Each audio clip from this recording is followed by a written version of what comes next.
Filistin, İsrail, Kızıldeniz, Yemen, Amerika Birleşik Devletleri. Dünya sahnesindeki perde Orta Doğu'da gittikçe karmaşık hale gelen olaylarla birlikte çekiliyor. Amerika Birleşik Devletleri'nin İsrail'e sağladığı güçlü destek ve Çin'in bölgedeki etkisi uluslararası ilişkilerde yeni bir dönemin habercisi olabilir. Orta Doğu'daki çatışmaların mercek altına alındığı bir sahnede Çin'in rolünü ve bu rolün bölgesel ve küresel dinamikleri olan etkilerini konuşacağız. Küresel lider olarak görülen Çin'in dünya liderliğini Amerika Birleşik Devletleri'nden alması somut olarak ne yapacağı konusunda beklenti oluşturdu. Çin'in İsrail-Gazze çatışmasındaki tutumu, sürpriz gelişmeler ve küresel ticaretin seyrindeki olası değişimlerle birlikte incelenmeye değer bir konu haline geldi. İçeriklerimizi takip edebilmek için kanalımıza abone olabilir, beğen tuşuna tıklayarak bize destek olabilirsiniz. Peki Çin'in Gazze'deki genel tutumu nasıl? Gazze'de yaklaşık 3 aydır devam eden çatışma, uluslararası mekanizmaların çözüm üretemediği ve çözüm için geç kaldığı karmaşık bir sorun olmaya devam ediyor. Amerika Birleşik Devletleri'nin ne pahasına olursa olsun İsrail'e verdiği destek, Orta Doğu ülkelerinin Çin'e yönelmesini sağladı. Çin Halk Cumhuriyeti daima ülkesi dışındaki bir bölgeye siyasi ya da askeri müdahalede bulunmamayı temel ilke olarak benimsemesiyle öne çıkıyordu. Ancak 7 Ekim'de İsrail'in Gazze'ye saldırmasının ardından Gazze halkına mutlak desteğini açıklaması, Çin'in dış politikasına hakim olan ilkeyi ihlal ettiği yönünde yorumlandı. İslam İşbirliği Teşkilatı'nın oluşturduğu diplomasi temas grubu Gazze konusunu görüşmek üzere ilk olarak Pekin'i ziyaret etti. Çin, krizi çözebilecek küresel kapasiteye sahip görülüyor. Birleşmiş Milletler Güvenlik Konseyi'nin dönem başkanlığını yürütmesi güvenlik alanında bir aktör olarak öne çıkmasını sağlıyor. Pekin yönetimi bölgedeki yoğun ve derin ekonomik varlıkları dolayısıyla bölgenin karışmasını istemiyor. Çin Dışişleri Bakanı Wang Yi, Gazze'de derhal bir ateşkes çağrısında bulunarak barış için tek yolun iki devletli çözüm olduğunu yineledi. Wang Yi, yarım asrı aşkın bir süredir Filistinlilere uyguladığı zulüm sebebiyle İsrail'i eleştirdi. Şu an yaşanan soykırımı meşru müdafaa sınırlarını açan bir savaş olarak niteledi. Gazze'de sivil can kayıplarının her geçen gün arttığına dikkat çekerek vicdanlı ve sorumlu hiçbir ülke bu trajedilerin sürmesine izin veremez dedi. Çin resmi kaynakları Filistin'e acil insani yardım sağladığını duyurdu. Gazze'deki insani krizin azaltılması için gıda, tıbbi bakım ve barınma gibi ihtiyaçları karşılayan acil insani yardımın gönderildiği ifade edildi. Çin'in Orta Doğu özel elçisi yoğun diplomatik görüşmeler gerçekleştirirken Çin sosyal medyası da Yahudi ve ABD karşıtı açıklamalarla doldu. Tepkiler yalnızca devlet kaynaklarından değil, Çin'in iş insanlarından da geldi. Çinli dijital harita uygulamaları platformlarından İsrail ismini ve bayrağını kaldırdı. Diğer ülkelerin isimlerinin yer aldığı haritalarda İsrail isimli aramalar sonuçsuz kaldı. Benzer durumun cep telefonuyla haritaya erişildiğinde de yaşandığı görüldü. İsrail-Gazze Savaşı'nda Hamas'ın Çin üretimi silah ve ekipman kullandığını öne sürdü. Kimliğinin paylaşılmasını istemeyen İsrailli bir istihbarat yetkilisi, İsrail Savunma Kuvvetleri'nin düzenlediği operasyonlarda Hamas'ın elinde birçok Çin menşeli silah ve ekipman olduğunun ortaya çıkarıldığını savundu. Böylelikle Çin'in Hamas'a silah gönderip göndermediği de tartışma konusu oldu. Yetkili, silahlar arasında QBS model saldırı tüfekleri ve bunlara takılan özel üretim dürbünlerle QLS-87 model otomatik bomba atarların bulunduğunu da iddia etti. Söz konusu silahlar Çin devletine ait Norinco firması tarafından üretiliyor. Ayrıca Hamas'ın elinde Çin menşeli dinleme cihazları, askeri telsizler ve ABD yapımı piyade tüfeği M16'lar için şarjörlerin bulunduğu da öne sürüldü. Ukrayna'da 600 günden fazla süren savaş boyunca Çin, savaşan iki tarafa karşı siyasi tarafsızlığını sürdürdü.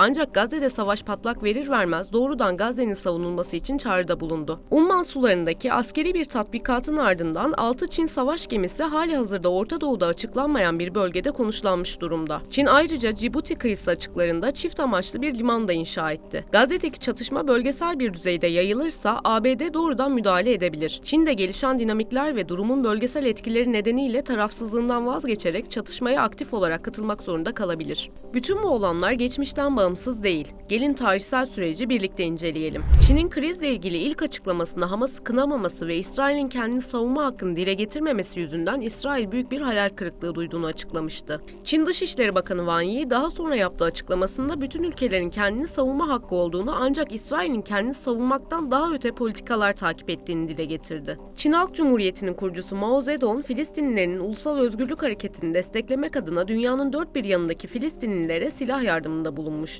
Sonraki yıllarda ise Çin ekonomik ve siyasi olarak İsrail ile ilişkisini normalleştirdi ve milyar dolarlık bir ticari ilişki kurdu. Ancak Çin'in açık bir şekilde Filistinlileri desteklemeye devam ettiği görülüyor. Son açıklamalarında Çinli yetkililer ve Çin Devlet Başkanı Xi Jinping, bağımsız bir Filistin devleti kurulması gerektiğini dile getirdi. Çin sosyal medyasında ise kimi kullanıcılar İsrail'in hareketlerini Nazilerle kıyaslayarak Filistinlilere soykırım uygulandığı suçlamasında bulundu. Çin'deki İsrail Büyükelçiliğinde çalışan bir kişinin bir aile üyesinin bıçaklanması gerilimi daha da artırdı. Bugün bu noktaya gelen ilişkiler genellikle ekonomik politikalarla bağlantılı. İktisadi kısma değinmeden geçmeyelim. Çin'in ekonomisini de mercek altına alalım. Çin ekonomisi petrol ithalatına dayanıyor. İthal ettiği petrolün yarısının da Körfez'den geldiği düşünülüyor. Orta Doğu ülkeleri Çin'in kuşak ve yol girişiminde önemli bir rol oynuyor. Diğer yandan Çin'in bölgedeki krize dahil olması imajının güçlenmesi için altın değerinde bir fırsat olabilir. Körfez'de barışın ve istikrarın sağlanmasında Çin'in stratejik çıkarı büyük. Petrol tedarikini aksatacak bölgesel savaş da Çin'de ekonomi tekerinin durmasına sebep olabilir. Çin'in Orta Doğu'daki temel çıkarları meselesine gelince bu da ne Filistin davası ne de İsrail. Hiç kuşkusuz Çin'in bölgedeki temel çıkar alanı Körfez. Çin, dünyanın en büyük enerji ithalatçısı sayılıyor. 2022 yılında Çin, 365,5 milyar dolar değerindeki toplam petrol ithalatının yaklaşık %53,6'sını Körfez'den ithal etti. Suudi Arabistan'ın petrol ihracatının 1/4'ü de Çin'den gidiyor ki bu, Çin'in toplam petrol ithalatının %16'sından fazlasını oluşturuyor. Körfez'de yapılan karşılıklı büyük mal ve hizmet alışverişiyle karşılaştırıldığında Çin ile İran arasındaki ekonomik etkileşim çok daha küçük ve denklikten uzak görünüyor. 2022 yılında Çin, İran'ın petrol ihracatının %50'sini satın aldı. Çin'in toplam petrol ithalatının sadece %6'sını oluşturuyor. Çin'in Orta Doğu'dan enerji tedarikini güvence altına alması, askeri sanayi kompleksini inşa etmesi ve ekonomik büyümesini gerçekleştirmesi açısından oldukça önemli. Körfez bölgesinin istikrarının temin edilmesi ve Körfez'den Çin'e petrol taşınan deniz geçitlerinin ve boğazların açık kalması da Çin'in faydasına. Sonuç olarak Çin'in stratejik hedefi Orta Doğu'da barışın ve istikrarın temin edilmesi. Bu yüzden çeşitli bölgesel güçler arasındaki hassas güç dengesinin korunması bölgede istikrar ihtimalini artıracaktır. Bölgedeki durumu daha iyi kavramak için Kızıldeniz'de neler oluyor inceleyelim. Kızıldeniz özellikle petrol taşımacılığı açısından stratejik bir öneme sahip ve dünyanın en önemli deniz ticaret yollarından birisi. Avrupa, Asya ve Afrika'yı birbirine bağlayan bu deniz yolu her yıl milyonlarca tonluk yükün taşınmasına ev sahipliği yapıyor. Bu bölgedeki herhangi bir çatışma dünya ticaret yollarını ve petrol akışını doğrudan etkiliyor. 2023'ün ilk yarısında toplam küresel deniz ticaretinin %12'si, toplam petrolün %10'u ve sıvılaştırılmış doğalgazın %8'i bu hattan geçti. Her yıl yaklaşık 17.000'den fazla gemi bu kanaldan geçiyor. Dolayısıyla güvenlik bu hat için önemli bir konu. Husilerin Kızıldeniz'de yaptığı saldırıların küresel ticaretin ana arterlerinden biri olan Kızıldeniz'de gerçekleşmesi sorunun küresel etkileri olacağını gösteriyor. Nakliye gemilerinin hedef alınmasının ardından dünyanın en büyük denizcilik şirketlerinden bazıları gemilerinin rotasını ciddi maliyetlerle değiştirmek zorunda kaldı. Saldırıların küresel ölçekte petrol fiyatlarını yükseltmesi bekleniyor. Peki bölgeden çok sayıda ticaret gemisi geçen Çin'in konuyla ilgili stratejisi ne?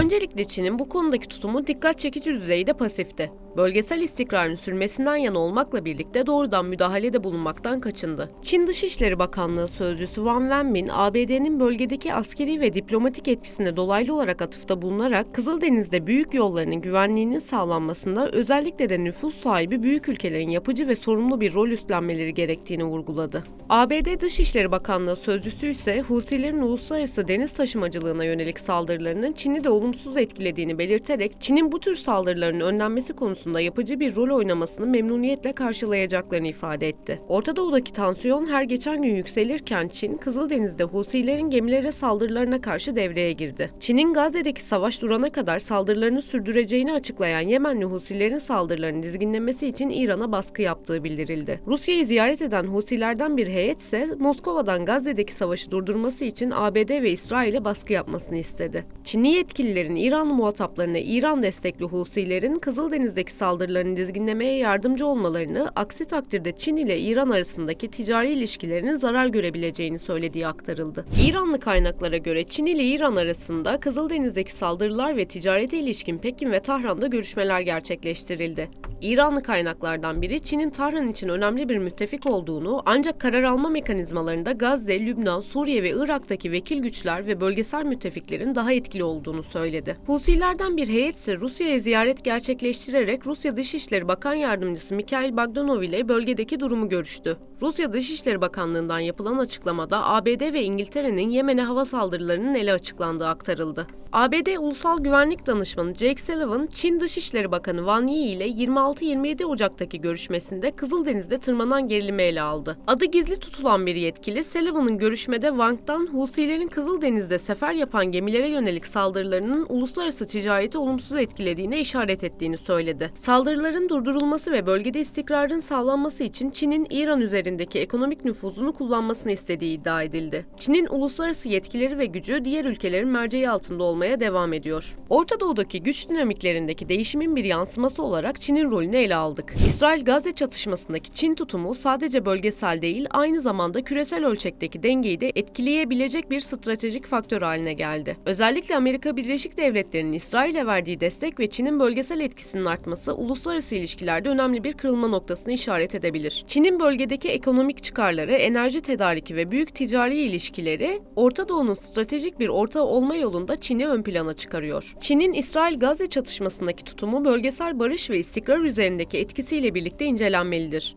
Çin'in bölgedeki diplomatik çabaları, Birleşmiş Milletler Güvenlik Konseyi'ndeki rolü ve diğer uluslararası platformlarda aldığı pozisyonlar Çin'in bölgesel liderlik iddiasını destekleyen unsurlar olarak karşımıza çıkıyor. Sonuç olarak Çin'in Orta Doğu'daki artan etkisi küresel politika ve ekonomi açısından önemli bir faktör olma potansiyeli taşıyor. Bu durum uluslararası ilişkilerdeki dengeleri şekillendirirken bölgesel çatışmaların çözümüne olan etkisini de artırıyor. Çin'in Orta Doğu politikalarını izlemek, küresel siyasetin evrimini daha iyi kavramamıza yardımcı olacak. Gelişmeleri takip edebilmek için YouTube kanalımızı ve diğer sosyal medya hesaplarımızı takip edebilirsiniz.